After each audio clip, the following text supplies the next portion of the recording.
Déchirer veut dire maintenant, tu fais partie du passé. Recommençons à zéro. N'envie pas ce que l'autre fait.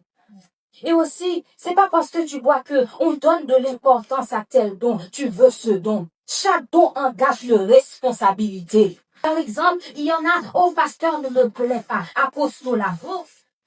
J'espère que tu es prêt, que tu as l'école pour porter.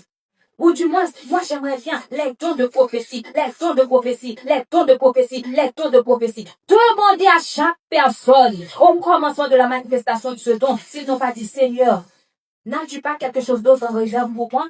Mais les gens sont dehors, ils ont besoin de toi, mais toi tu es occupé. Mais pourtant, ce que Dieu t'a donné dans le lieu secret, c'est pas pour toi. C'est pas pour toi, c'est pour les autres.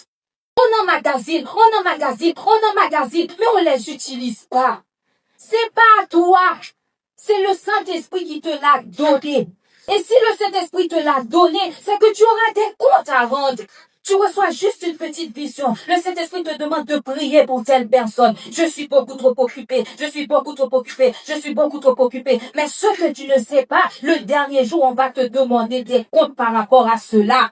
Tu as des dons, tu as des talents, tu les as enfouis au-dedans de toi, ou du moins tout simplement parce que cela te demande de sortir de ta zone de confort. Dieu est la source. C'est Dieu qui transmet ce qui doit être donné dans le monde. Toi, tout simplement, tu y vas à la source. Et la source te bénit, te donne de la joie. La source te remplit. Et toi, lorsque tu vas dans le monde, tu vas redonner cette joie aussi.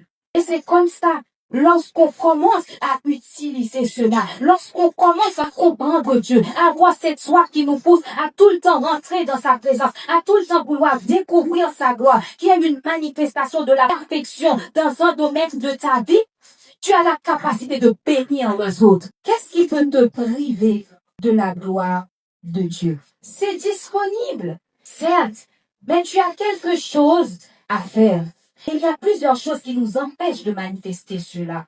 Par exemple, une vie de péché. Tu dis Amen quand on parle de guérison, mais tu refuses de marcher par la sainteté.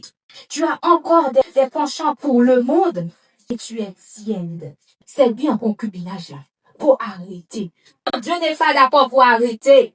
Parfois, il y a des situations qui bloquent les bénédictions de votre vie. Lorsqu'on vous le dit, vous n'êtes pas prêt. Vous n'êtes pas prêt à arrêter cela. Vous n'êtes pas prêt à abandonner cette personne-là. Vous n'êtes pas prêt. Et bien, vous n'êtes pas prêt aussi pour accueillir la bénédiction que Dieu va vous donner.